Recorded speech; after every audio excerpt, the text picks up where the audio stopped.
اور ادب ایک ہی حقیقت کے دو نام ہیں۔ ادب ایک بڑا وسیع معنی رکھنے والا لفظ ہے۔ ہر ایک کے ساتھ برتاؤ کا جو سلیقہ ہے اس کو ادب کہتے ہیں۔ جانوروں کے ساتھ بھی جو برتاؤ ہے اس کو بھی ادب کہتے ہیں۔ شریعت کی اسلامی اصطلاح میں اور اہل تصوف اور اہل حقیقت کے ہاں بھی یہی معنی اخلاق کا ہے، حسن خلق کا ہے۔ میں ایسے موضوعات پہ زور کیوں دیتا ہوں؟ اس لیے دیتا ہوں کہ بڑا گیپ آ گیا، زمانوں کا گیپ ہے، ہم چلتے چلتے اصل راہ سے ہٹ گئے۔ ہم سے میری مراد امت،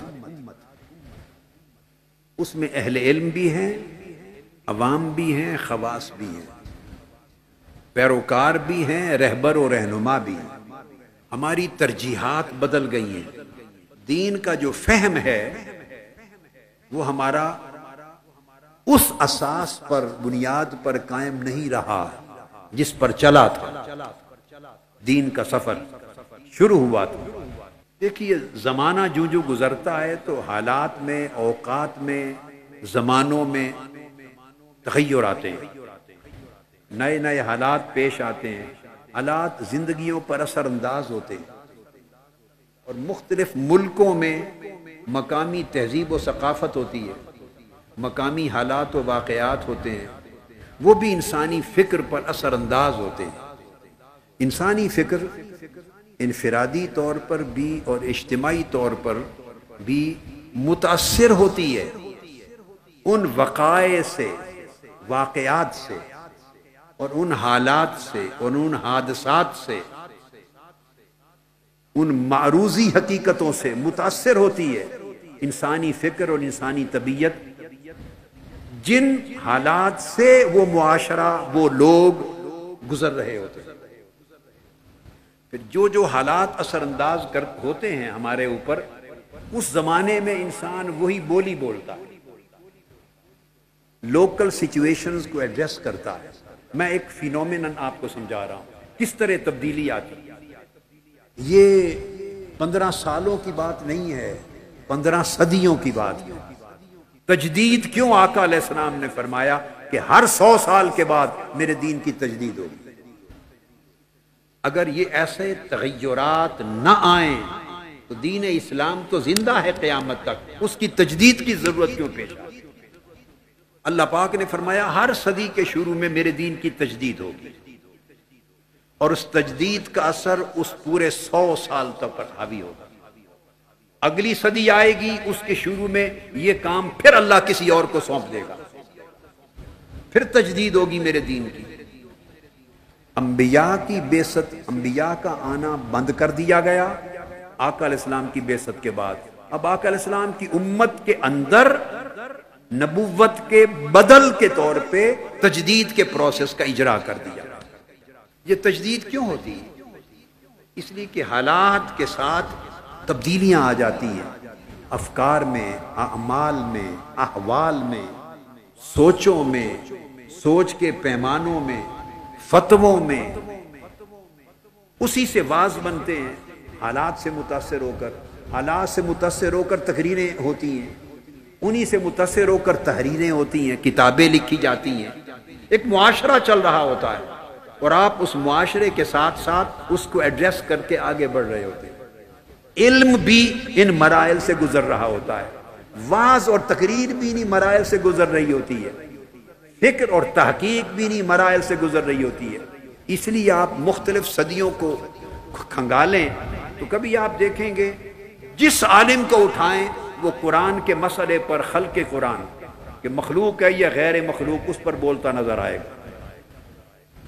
کیوں؟ اس دور کا فتنہ یہ تھا، تو ہر ایک کی ضرورت تھی کہ اس کو ایڈریس کریں۔ کسی صدی میں چلے جائیں تو ایمان کی ماہیت پر گفتگو آپ کو ہر ایک سمت نظر آئے گی، کسی صدی میں چلے جائیں تو اور موضوعات ملیں گے، پھر اگلی صدیوں میں اور موضوعات ملیں گے۔ یہ جو موضوعات کا غلبہ آتا ہے علم پر، تحقیق پر، بیان پر، کلام پر، کتب میں، تصانیف میں، یہ ماحول کا اثر ہوتا ہے۔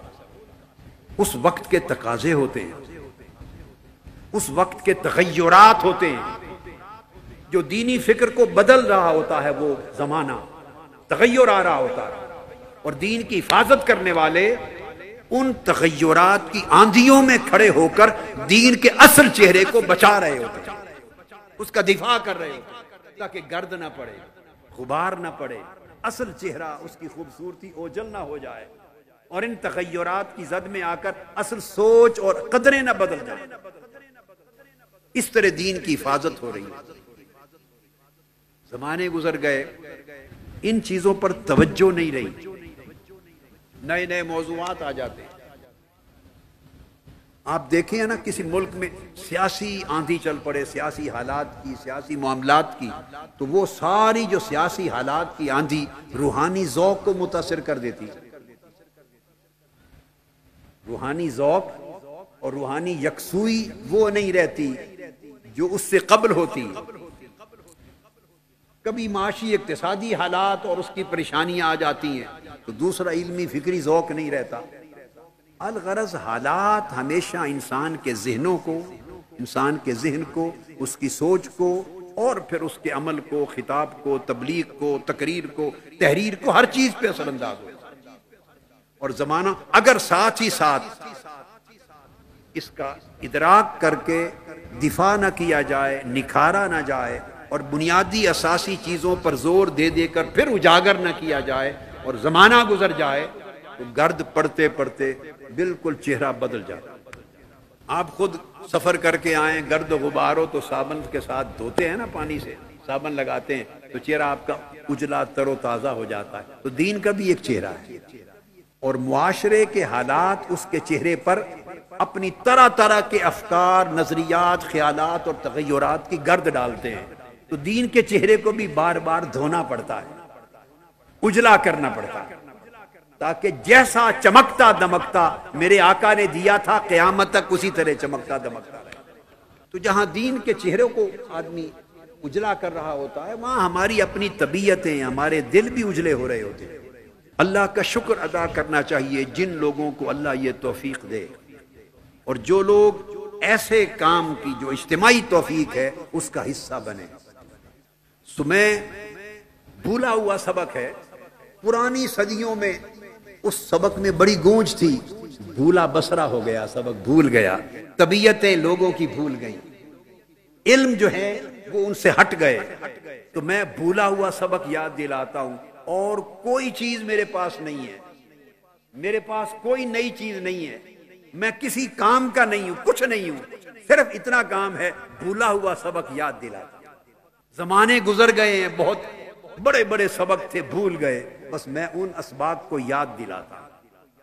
اور ایک کام اور کرتا ہوں، نئے زمانے میں چلتا ہوں مگر ساتھ آپ کو پرانے زمانوں میں لے جاتا ہوں، پرانے زمانوں کو ساتھ رکھتا ہوں، کیونکہ نور پرانے زمانوں میں تھا، نور وہاں سے لیتے ہیں، سفر اگلے زمانوں میں کرتے ہیں۔